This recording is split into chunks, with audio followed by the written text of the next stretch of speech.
T'es-tu déjà arrivé de rester allongé dans ton lit, le regard fixé au plafond, à repenser encore et encore à une seule personne? Chaque regard, chaque sourire, chaque message, tout devient un indice potentiel. Et une question tourne en boucle dans ta tête. Est-ce que je dois lui proposer quelque chose ou est-ce que je me fais des films? Si tu te reconnais là-dedans, reste bien jusqu'à la fin, parce que parfois, les signes sont là, discrets, silencieux, mais terriblement révélateurs. Aujourd'hui, on va parler de 7 signes clairs que quelqu'un attend que tu fasses le premier pas. Et surtout, comment savoir si c'est vraiment le bon moment. Commençons par l'un des signes les plus puissants. Premier signe, son regard te cherche souvent. Pas un regard poli, pas un regard distrait. Tu surprends cette personne en train de te regarder. Et quand vos yeux se croisent, soit elle détourne le regard rapidement, soit elle sourit, soit elle semble un peu gênée. Les psychologues expliquent que nous regardons naturellement plus souvent les personnes qui nous attirent. C'est lié à l'ocytocine, une hormone qui favorise l'attachement et la connexion émotionnelle. Dans une pièce remplie de monde, ses yeux reviennent toujours vers toi. Ce n'est pas un hasard, c'est une attirance qui cherche à s'exprimer. Deuxième signe, elle sourit et rougit, surtout avec toi. Observe bien, avec les autres, elle est sympathique. Mais avec toi, quelque chose change. Le sourire est plus doux, plus long, les joues rosissent parfois. Le corps réagit avant la tête. Le rougissement est une réponse honnête, presque impossible à contrôler, souvent liée à l'attirance. Quand quelqu'un s'illumine à ton arrivée, ce n'est pas de la politesse, c'est de l'émotion. Troisième signe, ses amis semblent déjà te connaître. Tu les rencontres pour la première fois, mais ils savent qui tu es. Ils sourient bizarrement, ils lancent des regards complices. Parce que ton nom a déjà été prononcé, plusieurs fois. Quand quelqu'un a un crush, il en parle. De ta façon de parler, de ton humour, de ce petit détail qui l'a marqué. Si ses amis te reconnaissent avant même que vous soyez proches, c'est rarement innocent. Quatrième signe, tu n'arrêtes pas de penser à cette personne.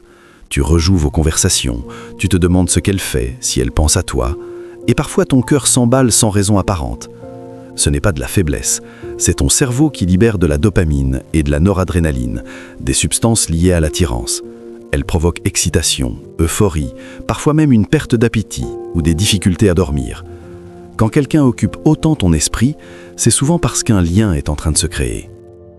Cinquième signe, il y a du flirt, mais aussi de la sincérité. Des petites taquineries, des plaisanteries qui ne sont pas faites aux autres, une tension légère, agréable. Le flirt seul ne suffit pas, mais quand il est accompagné d'un réel intérêt pour ta vie, tes idées, tes émotions, alors c'est souvent une invitation déguisée, un « je suis ouvert, à toi de voir ». Sixième signe, elle se souvient des détails.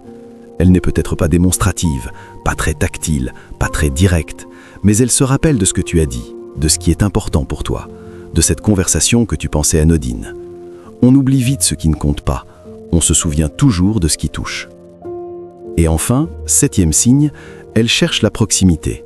Elle se place près de toi, elle se penche dans ta direction, elle crée des moments à deux, même au milieu d'un groupe. Les études en psychologie comportementale montrent que nous nous rapprochons physiquement des personnes que nous apprécions. Si quelqu'un cherche souvent ta présence, c'est qu'il cherche un lien, mais n'ose peut-être pas aller plus loin.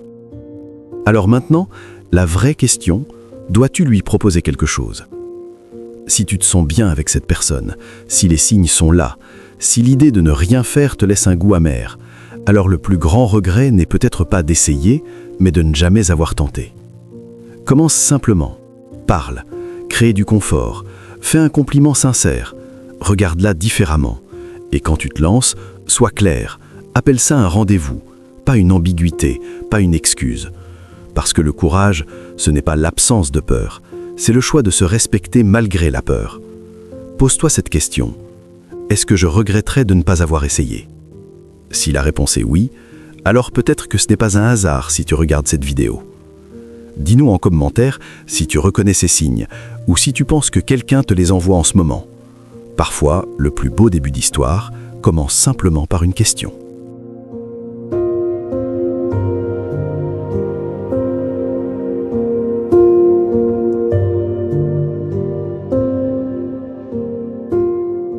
Code mental.